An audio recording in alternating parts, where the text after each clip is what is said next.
Hi, this is Kristen Heemstra, your personal college and career coach, and we are going to talk about the CSS Profile.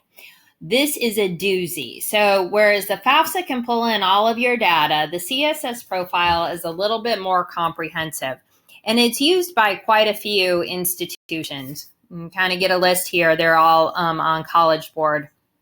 The reason that they use the CSS Profile is because it gives a much more comprehensive look at your finances. So let's take a look at what they're going to ask you. So you're going to get the standard questions. Who are you? Are you married? The parents will, are you married or not? The student citizenship, type of visa, things like that. But where it's going to get interesting is it is also going to be asking you about business losses, business profit. How much money do you have in your house? Like all these kind of things, what do you have in your IRA? What are, things like this, which the FAFSA will touch on, but not in the same way. And what they're doing is they are looking to see if there are other means or other ways of getting paid. And Clark Troy talks about this in his video. Some of the reasons they do this is because it gives them a better idea of what the family's financial situation looks like. And a lot of the schools that participate in the CSS Profile, they are not all of them, so don't take this to be a blanket statement, but a lot of them give a lot of aid.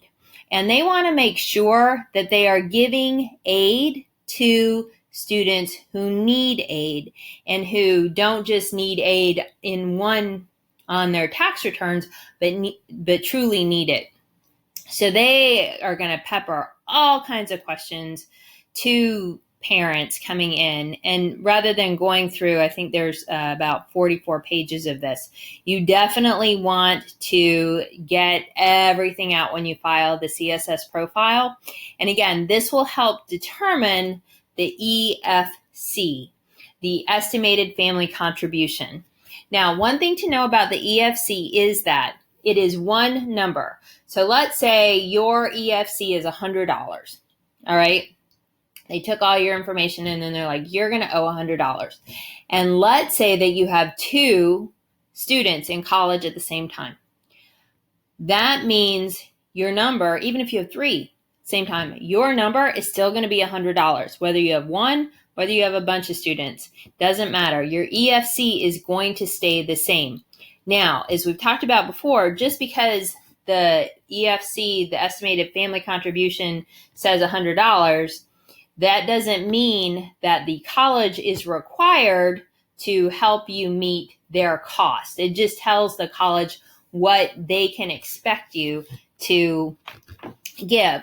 And so schools that meet 100% need are saying, okay, we'll take your EFC and we'll use that, and we'll take your $100. And if our price is $1,000, we'll figure out a way to get you $900 through various means. It can be grants, it can be sometimes it's an occasional loan, scholarships, work study program. They'll help you make up the difference, but they don't have to. And there are a lot of schools who aren't 100%. They don't meet 100% need. And so if you have your estimated EFC of $100 and their cost is $1,000, they can say, well, too bad, so sad. You can take out personal loans. You can take out anything you want to do to help you meet the cost of the school. But they don't have to give you money. They don't have to say, oh, here's a bunch of money to come to our school. That's how people get in trouble with loans too, just to have an awareness of that. So when you go through these profiles, make sure you have all of your tax information. Like I said, you have your house information, who's living with you, what the current market value of your house is, how much did you buy it for. Like the CSS is going to get right there in your business, whether you want it to or not. But do keep in mind, the reason they're doing this is to try to make sure that the students who need the money have access to it. All right, good luck.